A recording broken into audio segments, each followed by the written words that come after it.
الحمدللہ رب العالمین والصلاة والسلام علی رسول الکریم اما بعد فاعوذ باللہ من الشیطان الرجیم بسم اللہ الرحمن الرحیم۔ عزیزان گرامی قدر، السلام علیکم ورحمۃ اللہ وبرکاتہ۔ سورہ الحشر کی آیت نمبر 7 کے حوالے سے مال غنیمت اور مال فی کا فرق جو ہے ہم نے جانا۔ اس سے پہلے 2 کلپس میں وہ ہم نے سمجھ لیا کہ مال فی کیا ہے اور مال غنیمت کیا ہے۔ اب آیت کے حوالے سے یہ دیکھنا ہے کہ اس مال فی کے حقدار جو ہیں وہ کون کون ہیں، اس کی بھی تفصیل جاننا ضروری ہے۔ آیت کے مطابق پہلا حق جو ہے اللہ اور اس کے رسول کا ہے۔ پہلا حق اللہ اور اس کے رسول کا ہے۔ جمہور علماء خیر کے نزدیک اللہ تعالیٰ کا نام نامی بطور تبرک لیا گیا ہے، اصل میں حضور علیہ الصلوۃ والسلام کی رفعت شان کو ظاہر کرنے کے لیے لیا گیا ہے۔ کما روی عن ابن عباس و حسن ابن محمد ابن حنفیہ افتتاح کلام لتا یمونی وتا برکی وفیہ تعظیم للشان الرسول علیہ الصلاۃ والسلام۔ روح المعانی زیر آیت ھذا جز 28 پیج 46۔ لیکن ابو العالیہ رحمۃ اللہ علیہ کہتے ہیں کہ اللہ تعالیٰ کا مستقل علیحدہ حصہ ہے جو بیت اللہ شریف پر خرچ کیا جائے گا۔ اگر وہاں ضرورت نہیں ہے تو دوسری مساجد اس کا مصرف ہوگا، لیکن دوسرے علماء خیر کے مطابق یہ درست نہیں ہے۔ حضور سرور عالم صلی اللہ تعالیٰ علیہ وآلہ وسلم کا حصہ مستقل ہے۔ حضور صلی اللہ تعالیٰ علیہ وآلہ وسلم کا حصہ مستقل ہے۔ حضرت عمر فاروق رضی اللہ تعالیٰ عنہ فرماتے ہیں کانت اموال ابن نذیر مما افاء اللہ تعالی علی رسولہ صلی اللہ تعالی علیہ وسلم خاصۃ فکان ينفق علی اہلہ منها نفقۃ سنۃ ثم یجعل ما بقی فی السلاح والقراء عدۃ فی سبیل اللہ۔ رواہ البخاری، مسلم، ابو داؤد، ترمذی، نسائی۔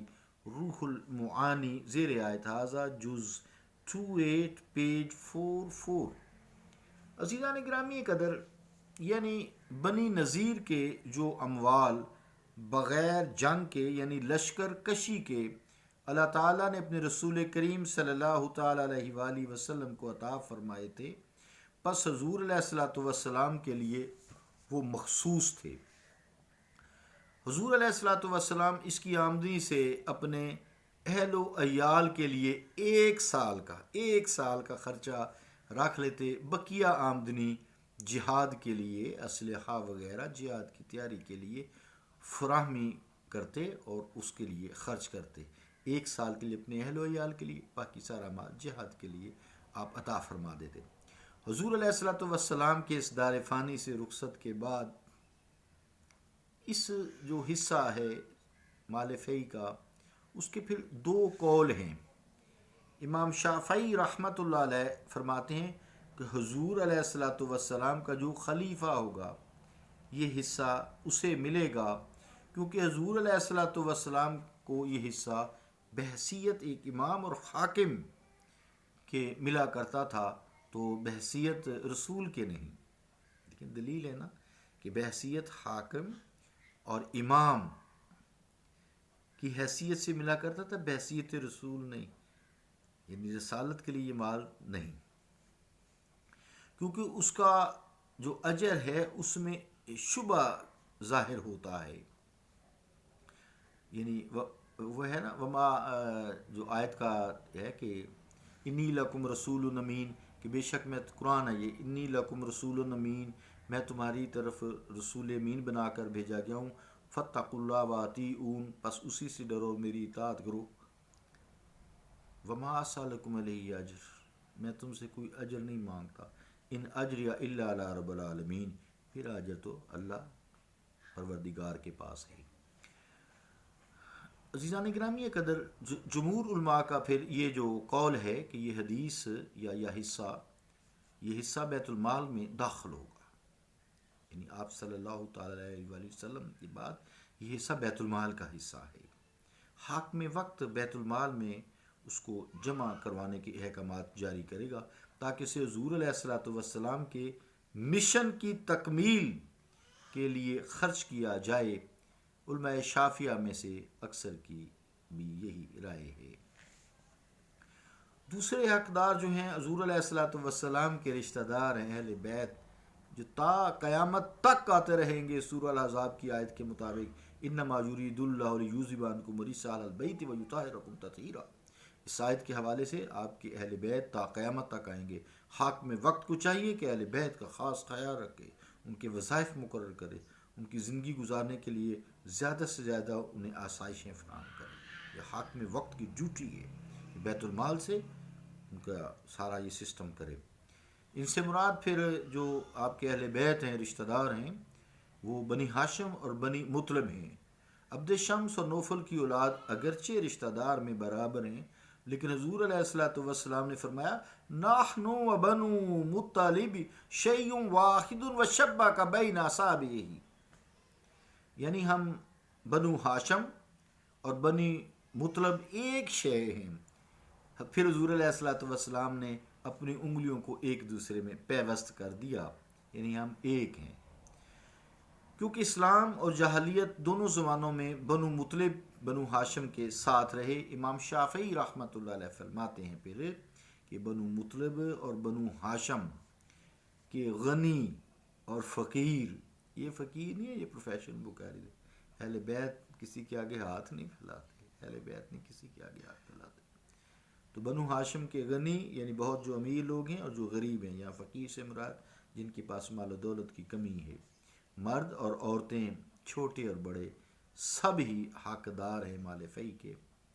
امام مزنی اور امام سفیان ثوری رحمۃ اللہ علیہ کا بھی یہی قول ہے، اس میں مرد، عورت، قریبی، دور کا رشتہ دار، قریب کا، غنی، فقیر، سب ہی برابر کے شریک ہیں، کیونکہ یہ آیت مطلق ہے، یہ 7 نمبر آیت مطلق ہے۔ روح المعانی زیر آیت ہاذا جز 28 پیج 47۔ امام مالک رحمۃ اللہ علیہ فرماتے ہیں الامر مفوض الی الامام ان شاء قسم بینہم وان شاء تبادہم دون بعد وان شاء آتا غیرہم ان کان امرہم اہم من امرہم۔ روح المعانی زیر آیت ہاذا جز 28 پیج 47۔ عزیزان گرامی قدر، یعنی اس حصہ کی تقسیم امام کی، یعنی جو خلیفہ وقت ہے، حکمران ہے، اس کی ثوابدید پر ہے۔ چاہے تو بنو ہاشم اور بنو مطلب کے تمام افراد میں اس مد کی آمدن کو تقسیم کر دے، چاہے تو ان میں سے جو زیادہ ضرورت مند ہیں ان کو دے دے، اور جنہیں ضرورت نہیں ان کو نہ دے، اور چاہے تو ان کے علاوہ دوسرے افراد کو دے دے جن کی ضرورت ان کی ضرورتوں سے کہیں اشد ہے۔ اہل بیت بھی جن کو ضرورت ہوتی ہے اس کو چھوڑتے نہیں ہیں، ان کو دیتے ہیں، ان کی جھولیاں بھرتے ہیں۔ اب تیسرا جو خرچ ہے مال فی کا، وہ یتامیٰ 7ویں آیت میں بیان ہوئی ہیں کہ امت کے یتیموں کو بھی بلا امتیاز اس مد سے حصہ دیا جائے گا، بیت المال ان کے وظائف مقرر کرے گا۔ چوتھے مساکین ہیں، یہ بھی اس مال فی کے مستحق ہیں اس 7 نمبر آیت کے مطابق۔ پانچواں ہے ابن السبیل، یعنی مسافر جن کا زاد راہ ختم ہو گیا ہو اور وہ امداد کے مستحق ہیں، جیسے عمرے اور حج پہ گئے تو وہاں ان کا مال کھو گیا تو بیت المال سے ان کی مدد کی جائے گی، یہ مال فی سے۔ امام شافعی اور ائمہ ثلاثہ میں ایک اور قابل ذکر اختلاف موجود ہے۔